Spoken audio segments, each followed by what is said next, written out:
Good morning, everybody. It's Ryan Kruesi Originals. We are at a fun place today. We are with Danny from Motor Witch.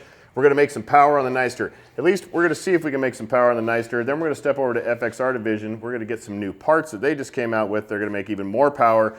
You know we've been talking about this for a long time because that's all I've been talking about is how this thing needs tuned really, really bad.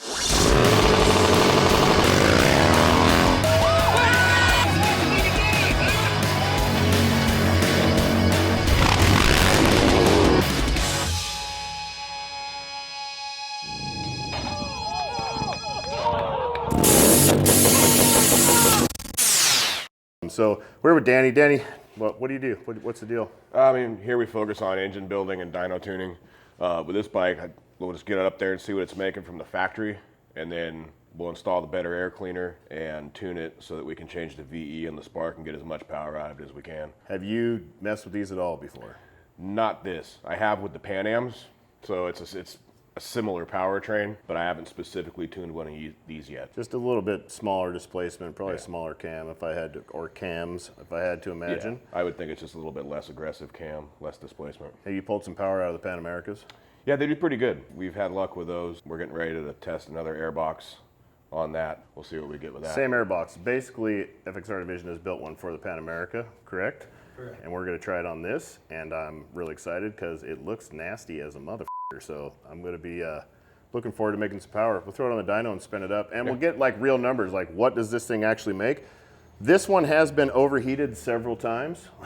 That's how I broke it in, you know, but she still runs good. It feels faster than the stock one we have. It has a slip-on muffler. That is it. Stock filter, stock intake, stock everything, but a slip-on that is quite a bit of more breathing, which kind of shit the bottom end out of it like we talked about. Under 4,000, it is torqueless right now, and that's my biggest gripe about the bike. Other than that, I do love it. So put it up there and spin it up. Let's see what we get.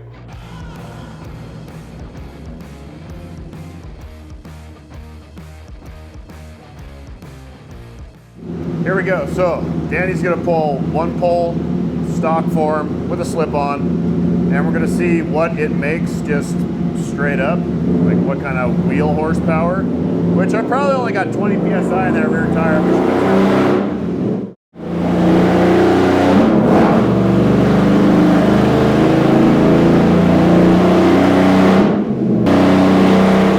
Holy shit.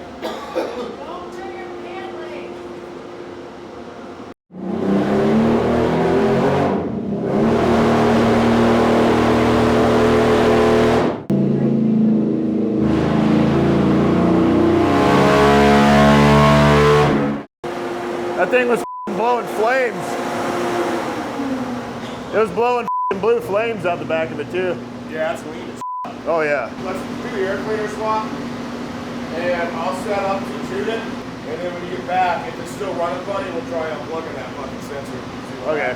I mean, she made almost 90 horsepower. That's kind of where I thought it'd be. 87 horse. That's not too bad for not the right tune for this pipe and all that shit. We're gonna put the intake on, put some wide bands in it, and tune it. It made 87 horsepower, 69 foot-pounds, I think. 63, somewhere in the 60s. Meaningless, because that's pretty bad, but I'm impressed. I mean, it made about what I thought it would. I figured it'd be between 80 and 90 horsepower stock is about what it felt like to me. It feels like a mild 95 inch with no torque. So we're gonna get that. You see that big curve, that big drop? That's that big open pipe in no tune. So we're gonna make some moves, see what you can do. We are over on the FXR Division side. We're here with Big Chris. He's gonna go over this new intake for the Pan America that we're going to put onto the Nightster. Show us around a little bit. I'm Chris with FXR Division, and you're at FXR Division. This is where we do all of our builds and service. My business partner Justin and I work here, and then we have a shop manager, Dan Moody, that came over from Motor Witch Industries, so he helps us out quite a bit now too. And then we've got a buddy of ours, Brock Ford, that helps us out a lot with wiring and doing some of these builds. Things sound nasty on the dyno. Oh yeah. It was blowing flames. What was the number? Made 87. Yeah, that's not bad. I figured 80 to 90, somewhere around there is kind of what she feels like. Yeah. as far as my butt dyno goes. We don't know too much yet until we do these dynos, but our buddy Brian that helped us develop it, he wrote it on this last FXR tour. Yeah. On his Pan America, yeah. And it's just basically a whole lot more chamber volume without having velocity stacks now, so you're just open to the throttle bodies, correct? Correct. This replaces your velocity stacks, bolts straight to the throttle body. You have 2 O-ringed flanges that sit right on top of the throttle body. This mounts directly to it. You can see from the factory what the air has to go through before it hits the engine. This gets rid of this big box and the cover and this little filter, and it replaces it with a fully open K&N lifetime filter. This is also a Pan America box, so those velocity stacks, this breathes even 100 times more than the one you're going to see out of the Nightster pretty soon. So this is going to be a night and day difference as far as air volume goes. Correct. Yeah, we've already heard it on the Pan America that he's going to tune right now. Yeah. And you can hear it. Yeah? Pulling air, yeah. Oh, it gives it a nice little grumble when you're opening the throttle. It's really going to be like a B-Series Honda now. Well, and he'll be able to turn up the fuel because you're pulling so much more air to get that better mix. So you should be getting a lot more power after that tune too. Yeah. Yeah. Right now we also got to figure out how to doing like some torque management shit a little bit. So we got to get past that, which hopefully we can just shut all that off. I might just get rid of this altogether because it's fake. Yeah. There's a snorkel that comes down behind it, and it's just sucking air right there. So that whole box is going to go away, huh? Yep. Yeah, this will be interesting. Yeah, look at the difference in these guys. Long, a lot skinnier, longer runners. Which this is probably giving them more bottom end, is probably what they're hoping for with that. Where's the, oh, it's about the same. It looks to be the they just have these throttle bodies coming different. Yeah, this comes out here instead of coming out in the front. Yeah, it goes down. It just runs off this snorkel right here. Have you guys worked on one of these motors at all? No. Yeah, me neither. The upside is they're all under warranty. Yeah. So you just take it to the dealership. If I go ripping the thing around out here or something, remind me there's a bunch of air in the tire. She's off. She's out.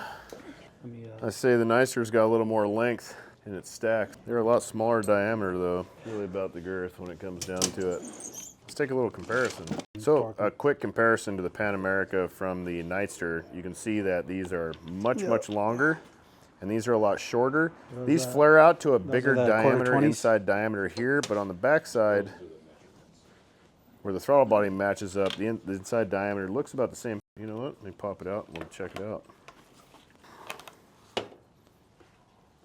I think intake-wise, I'd say the throttle bodies on these motors are the same.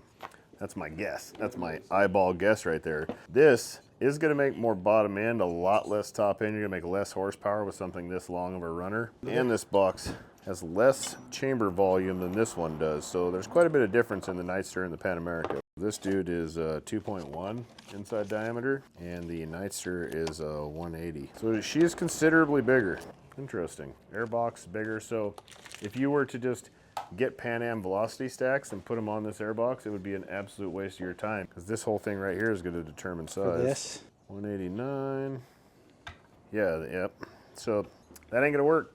Don't buy Pan Am velocity stacks and put them on your Nightster. It's a waste of forking time. Real talk. You can buy one of these brand new for 10 grand. It's bone stock. It's going to smoke the Dyna that you bought for 7,500 bucks and then spent 8 grand to make as much power as this one does. Still weighs almost 300 pounds more than this does. So you're always going to get smoked by your homie on the Nightster that saved $10,000. And it's not a 20-year-old wobbling sack of shit that you can't. And it's got a warranty. And when it goes bad, you got a 2-year warranty on the thing. And you can dig into a turn and not know how to handle this, because if you don't know how to handle this, if you do, you can deal with it. But there's not a rubber mount Harley Davidson out there that doesn't have a you know, little groove to it, a little bit of a shimmy. I mean, this is fuel injection, so it's going to sink itself, but you know, back in the day, if you had 2 throttle bodies or 2 carburetors, you always had to sink them with like a mercury sink, and it was like a board with a bunch of lines of mercury on it. Plug them in and see where the bubbles go and Yeah, shit. where the mercury bubbles had to line up and stuff like that. Which, when it came to that type of shit for me, I never really had to do that. Harley's always been single carb. Back in the day, dudes used to do like 2 carburetors, you know, 2 big old velocity stack with like 2 carbs on the front off of like a Jaguar or some shit. That was the hot rod setup. Have you tuned a Pan America with one of these intakes on them yet? No, that one that I pushed over this morning.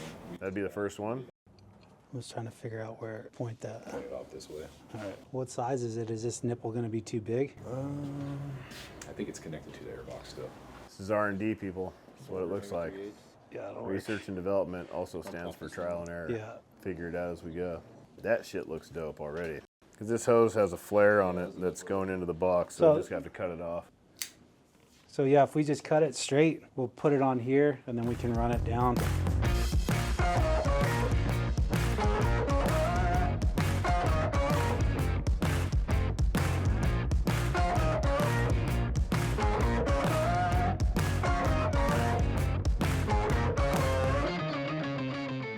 As you can see now, this whole section is just opened to pulling air. It's totally unobstructed, which is what starves motors, whether it's a car or a motorcycle or whatever.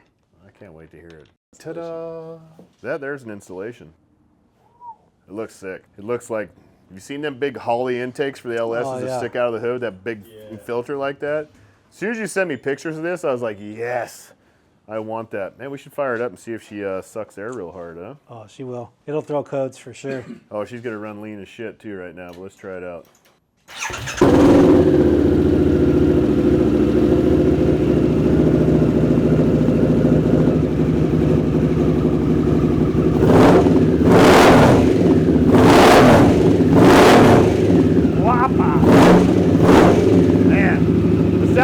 Crispy. You can't rev this above 2,000 without the fucking clutch bolt in.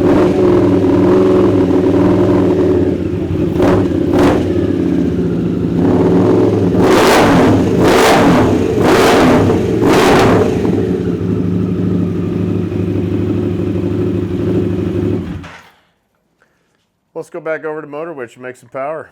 That thing sounds good. It does. It makes that sound better when you've got this eaten up here too. Yeah. Are we gonna be able to bolt that shell back on? Because doesn't that bolt to the airbox? Oh, Sorry shit. about that. Oh, shit. Oh, okay, cool. Oh, I got a fuck. few. Wait, there's two back here. We'll figure something out.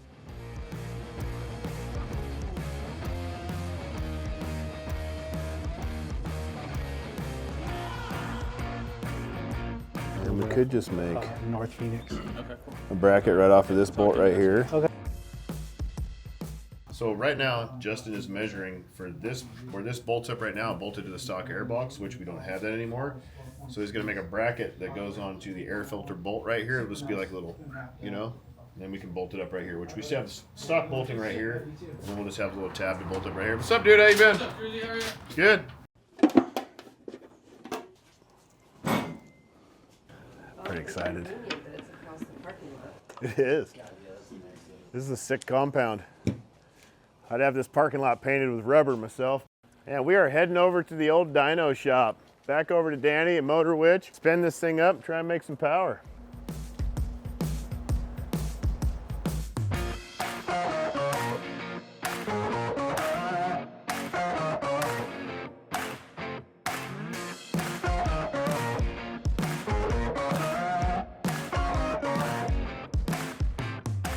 So right now we're waiting to see if we can actually get in here to tune it because the ECM's locking us out. But we're gonna throw some of this gas out of it. It's called HRT1. What this does is it chemically cancels the way that the ethanol makes your fuel respond. So typically what happens is ethanol has a lower flash point. So in your fuel charge, the ethanol will ignite typically before the spark plug does. And then you get basically a jagged flame front going down into the piston. To maximize the power, you want a spherical flame front, something that's round that's going to apply even pressure to the piston crown. This will cancel the ethanol, and that will give you a more spherical combustion process, and it does increase power. So we'll throw it in there and see what we get. I want to see what it smells like. Whoa! Yeah. It'll get you high. Yeah, it will. Woo! That's some, that was like taking a hit of avgas right there or Yeah, something. highly flammable. And then we'll top it off. Oh man. So a tank of gas, throw that in there. That's gonna give her a little race gas smell to it, it smells like. But it also helps like if bikes are sitting around. Yeah, Yeah. it'll stabilize the fuel. The fuel won't go bad. Oh man, I need that in the old race bike we built. It's been sitting in the showroom for 3 years. I mean, it makes a noticeable difference. So here's what's gonna happen. We can't tune to 24 because 24 and ups are locked out. as of now. There could be things coming for the aftermarket. Who knows? I know Thundermax and other various people are trying to work on something, but that's not happened yet and not happening yet. We're waiting to hear back from Harley Davidson to see if their tuner is going to be available, because as it sits right now, the tuner that they offer for bikes, it says it's not available for this bike. So we're gonna spin it up on the dyno, see if there's any number changes with the intake. It's gonna be mega lean though, because it was lean before. Yeah, I mean, the bike's running super lean with the factory tune and that pipe, and now we just added a bunch more air to it. A bunch more air. Like, Yeah, so it's probably not gonna be a real happy camper. But No. we can see what it does. Yeah, I honestly think she might make less power, just because It's possible because we're just throwing so much air at it now. Yeah, like the volume of air that's coming in compared to the stock shit that was on there is, look, we took measurements and everything over there. It's huge difference. Well, and we're delivering fuel as though it's stock. Yeah. So, Which, if we could dump a bunch of fuel in with all that air volume, it would probably be a pretty impressive gain. yeah, agreed. And I mean, the bike's got 5.5 injectors in it, so we don't have a shortage of the ability to deliver fuel. We just don't have the ability to get into the ECM to make it deliver more fuel. Yes. So, But when that day comes, it could be pretty impressive. Which we have a 23 at the shop. 23 is tunable. Which I might just go back and swap all this shit over to the 23 and maybe we try and tune that. Well, but if you do, the 23s are tunable. with just regular power vision and everything. Yeah. Which why not? Why do they got to change things like that? But it's just the process of being on the forefront of something new, I guess. We have to If it was deal easy, with. everybody would do it. Yeah, no shit. Nope, here we go. We'll spin it up and All see right, what it does. see what we get. She was blowing blue flames before it was so lean. It looked like a blowtorch.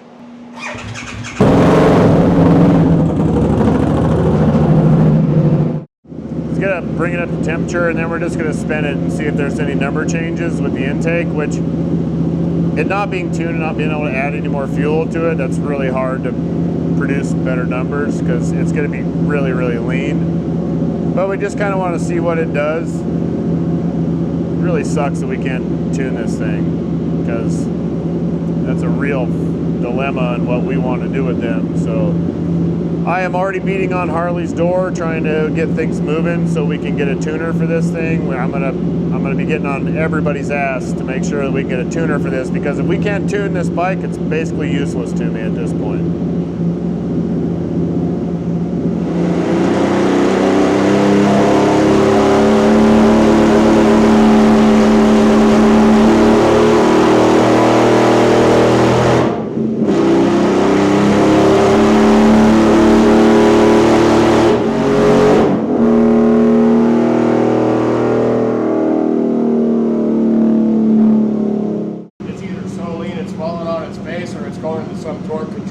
It don't even sound like it's pulling through the RPMs at all. Shutting itself off around 4,500. I mean, if you think it'll pull past? I don't know. I can try. Fuck it and see what happens. Thing sounds nasty. 5 horsepower. I pulled 5 horsepower with no tune. I honestly thought I was going to do less than that. I thought it would do not as good. It's not happy. It doesn't sound happy. It's very lean. If you can see on camera, the blue torch is coming out of there. I can't believe it made more power. Look how jagged it is. It looks to me, see that big dip at 5? Yeah. It looks to me like traction control is trying to yank power out of it. When you see a dip like that, that's typically either clutch slippage or like the RDRS bikes. It's when the ECM freaks out and tries to shut power. You see like at 6, we had a huge increase because it looked like it got kind of back in its groove, but the power delivery's all over the place. With it being jagged like that, that's a sign of it being too lean. It sounds really nasty too, but it's not happy. I don't want to ride it like that. No. But if we can get all the 23 shit in that, then I can actually tune it. If it's making 91 running this shitty, It'll probably hit almost 100. it's gonna rip. Yeah. Well, there could be a light at the end of the tunnel. We could make be a things freight happen. Might be a freight train at the end of the tunnel coming right at us. But we're waiting for a call back from Harley Davidson to see what they say about what's coming or what is available. Maybe they got something we don't know about. And if that don't pan out, then we might just swap a whole ECM, BCM and really make something happen. But we do got to figure it out because he's got a 25 that we got to build and get ready and all that shit too. And we're going to figure this out. We're going to make it happen with Danny with Motor Witch. FXR division, Justin's hanging out back there. check him out. You need some tuning or a really nasty motor built. He does build some really gnarly stuff, so check it out. Yep, if you don't know about him, you've been under a rock somewhere anyways. I got nothing else. You got any closing statements? No, let's just figure it out. Intake is available. It is available. Call FXR Division, talk to Chris. Call the shop, talk to Tommy. He can make it happen, whatever it takes, we can make that happen. So when you guys get numbers on that pan, let me know. Yep. We see each other in the gym every morning. Yeah. So we'll make that happen. It is available for the Pan America. You can make a bunch of power with those things. It is available for the Nightster all years, but if you're gonna tune it, 23 and older as of right now. Maybe by the time this video is out, we'll have different answers for you. But that's it. Like, subscribe, go check out Motor Witch, FXR Division. Peace.